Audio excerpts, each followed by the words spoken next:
সুপ্রিয় দর্শক আসসালামু আলাইকুম। আজকে আমি আপনাদেরকে তৈরি করে দেখাবো শাহী ফিরনি। একদম বিয়ে বাড়ি বাবুর্চি স্টাইলে আমি শাহী ফিরনি আপনাদেরকে আজকে তৈরি করে দেখাবো। ফিরনি তৈরি করা কিন্তু খুবই ইজি, কিছু টিপস অ্যান্ড টেকনিক অবশ্যই ফলো করতে হবে। আশা করছি রেসিপিটা আপনাদের কাছে ভালো লাগবে। আর ভিডিওটি যদি ভালো লাগে থাকে অবশ্যই ফ্রেন্ডস আর ফ্যামিলি মেম্বারদের সাথে শেয়ার করবেন। আপনি যদি আমার চ্যানেল নতুন হয়ে থাকেন তাহলে অবশ্যই চ্যানেলটি সাবস্ক্রাইব করে আমাদের চ্যানেলের সাথেই থাকবেন। ফিরনি তৈরি করার জন্য এখানে আমি 1 লিটার দুধ নিয়েছি। দুধটা প্রথম অবস্থায় খুব ভালোভাবে এটা জাল করে নিতে হবে। এখন আমি দুধের ভেতরে অ্যাড করে দিব একটি তেজপাতা, 2টি সাদা এলাচ, একটি কালো এলাচ, 2টি দারচিনি। সাদা এলাচ আর কালো এলাচটা অবশ্যই হালকা থেতো করে নেবেন, এতে খুব সুন্দর একটি স্মেল বের হবে। ফিরনিতে অবশ্যই চেষ্টা করবেন যে একটি কালো এলাচ অ্যাড করার, এতে খুব সুন্দর একটি টেস্টও আসে আর খুব সুন্দর একটি স্মেলও বের হয়ে আসে। জাল করতে করতে দেখবেন যে এক পর্যায়ে খুব সুন্দর একটি অ্যারোমা বের হয়েছে। ঠিক এই পর্যায়ে এখানে আমি অ্যাড করে দিব হাফ চা চামচ এখানে স্যাফরন বা কেশর যেটাকে বলা হয়। ফিরনিতে স্যাফরন যদি অ্যাড করেন তাহলে ফিরনির যে টেস্টটা সেটা পাওয়া যায় আর এটা খেতেও কিন্তু অসম্ভব মজা লাগে। আপনাদের হাতের কাছে যদি স্যাফরন অ্যাভেলেবল না থাকে তাহলে এটা স্কিপ করতে পারেন, কোনো সমস্যা নেই। এখন আমি এখানে অ্যাড করে দেবো 1 চা চামচ ঘি। যেহেতু আমি এটা শাহী ফিরনি তৈরি করছি তো ঘি তো অবশ্যই দিতে হবে। আর ফিরনিতে যদি ঘি অ্যাড না করেন তাহলে কিন্তু ফিরনির যে অথেন্টিক যে টেস্টটা সেটা কিন্তু পাবেন না। খুব ভালোভাবে এটা জাল করে নিতে হবে। খুব ভালোভাবে দুধটা জাল করে নেওয়ার পর এখানে আমি 1/4 কাপ পোলাওয়ের চাল নিয়েছি। চালটা আমি আগে থেকে ভিজিয়ে রেখেছিলাম। ভিজিয়ে রাখার পর আমি ব্লেন্ডারে আধা ভাঙা করে নিয়েছি। আপনারা ব্লেন্ডার ছাড়া পাটাও এখানে অ্যাড করতে পারেন, শিল পাটাও আপনারা আধা ভাঙা করে নিতে পারেন।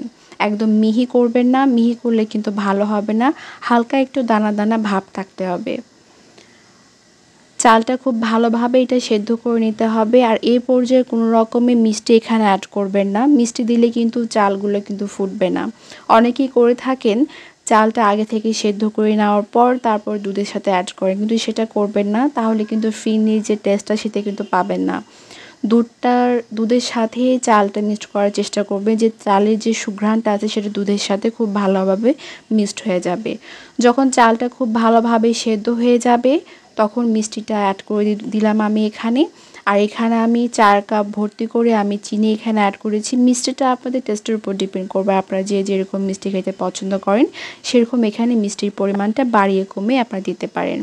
এক পর্যায়ে দেখবেন যে চালটাও খুব ভালো মতো ফুটে এসেছে আর দুধটাও কিন্তু অনেকটা ঘন হয়েছে। স্বাদ বৃদ্ধির জন্য এখানে আমি 3 টেবিল চামচ পাউডার মিল্ক এখানে অ্যাড করে দিলাম। পাউডার মিল্কটা অবশ্যই অ্যাড করার চেষ্টা করবেন, এতে ফিরনির টেস্টটা কিন্তু আরও বেশি রিচ করবে। এখন আমি এখানে অ্যাড করে দিলাম হাফ কাপের মতো এখানে কিশমিশ এখানে অ্যাড করে দিলাম।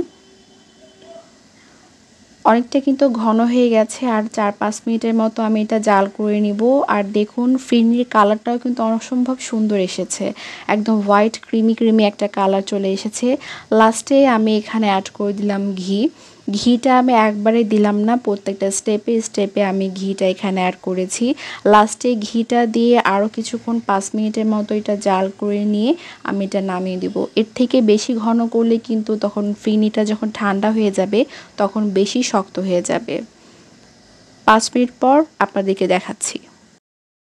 ফিরনি আমি সার্ভিং ডিশে সার্ভ করে নিয়েছি। দেখার সৌন্দর্যের জন্য আমি উপরে কিছু ক্রাশ করা বাদাম এখানে দিয়ে দিলাম, এতে দেখতে অনেকটা সুন্দর লাগবে। ক্রাশ করা বাদাম আমি এখানে দিয়েছি, কিছু কাজু বাদাম আর উপরে চেরি ফল দিয়ে আমি এটা ডেকোরেট করেছি, এটা দেখতে অনেকটা সুন্দর লাগবে। এই সময় ফিরনিটা একটু গরম আছে, যখন ফিরনিটা প্রপারলিভাবে ঠান্ডা হয়ে যাবে তখন ফিরনিটা খাবেন। অবশ্যই এটা ফ্রিজে রেখে খাবেন, তাহলে কিন্তু ফিরনির যে টেস্টটা সেটা আপনারা পাবেন। যে কোনো ডেজার্ট আইটেম যদি ফ্রিজে রাখার পর আপনারা খান তাহলে কিন্তু সেটা অথেন্টিক টেস্টটা আপনারা পাবেন। আশা করছি ফিরনির এই রেসিপিটা আপনাদের কাছে ভালো লেগেছে। ভালো লাগলে অবশ্যই লাইক করবেন, শেয়ার করবেন, কমেন্ট করবেন আর অবশ্যই চ্যানেলটি সাবস্ক্রাইব করে আমাদের চ্যানেলের সাথেই থাকবেন। দেখা হবে নেক্সট ভিডিওতে নতুন কোনো রেসিপি নিয়ে। আল্লাহ হাফেজ।